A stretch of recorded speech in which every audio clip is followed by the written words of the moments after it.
Des meubles abandonnés dans 15 centimètres d'eau, des garages vidés, un silence pesant et de la pourriture qui grimpe sur les murs, l'ambiance porte au film d'horreur. Pourtant, nous sommes à Grenoble. Il s'agit de la cave d'une copropriété, tout ce qu'il y a de plus ordinaire dans le quartier des Eaux Claires. Alors, la situation, c'est que nous vivons les pieds dans l'eau, dans la cave, depuis environ 15 ans maintenant, avec de l'eau qui monte et qui descend en fonction des fluctuations des fontes des neiges et du niveau du drac. Mais globalement, on descend rarement en dessous de 10 centimètres d'eau dans la cave. On a mis en place une pompe qui permet d'éviter que l'eau déborde ou monte plus que ça, mais c'est quand même tout le temps inondé. Cave inutilisable, armoire électrique proche de l'eau, boîtier fibre inaccessible, développement de maladies, dégradation des bâtiments, la liste des dangers est longue pour un problème qui dure depuis 15 ans. Pourtant, Isabelle n'est pas un cas isolé. L'Union des habitants des Eaux Claires a commencé à faire un inventaire de toutes les copropriétés touchées par ces inondations et en a déjà recensé plus de 40 dans le quartier. Pour l'association, ces inondations sont la conséquence de travaux effectués par la métropole en 2011 sur des collecteurs unitaires d'eau qui traversent le quartier. Le problème, c'est que ces collecteurs, à l'origine, au départ, avaient pour première fonction de drainer la nappe.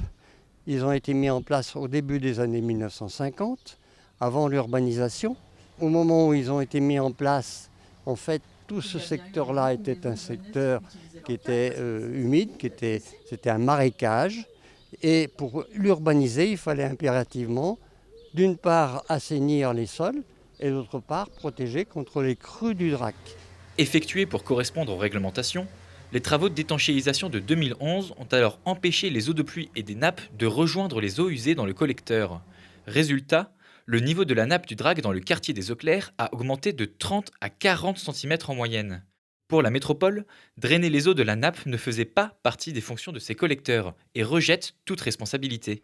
Pour elle, c'est aux copropriétés de faire les travaux pour étanchéiser et pomper leur sous-sol. Le problème, c'est que ces petits aménagements individuels ne peuvent en aucun cas régler le problème d'envergure. On a plus de 100 hectares de la ville qui sont touchés par ces problèmes. La métropole propose des indemnités pour réaliser ces travaux individuels, mais elles sont jugées insuffisantes et provoquent le désarroi des propriétaires touchés. S'il faut en arriver à faire une action judiciaire pour faire bouger les choses, on le fera.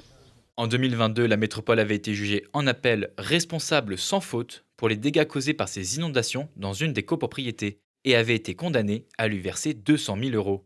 Les habitants du quartier des Eaux Claires appellent à un dialogue pour sortir de cette situation marécageuse.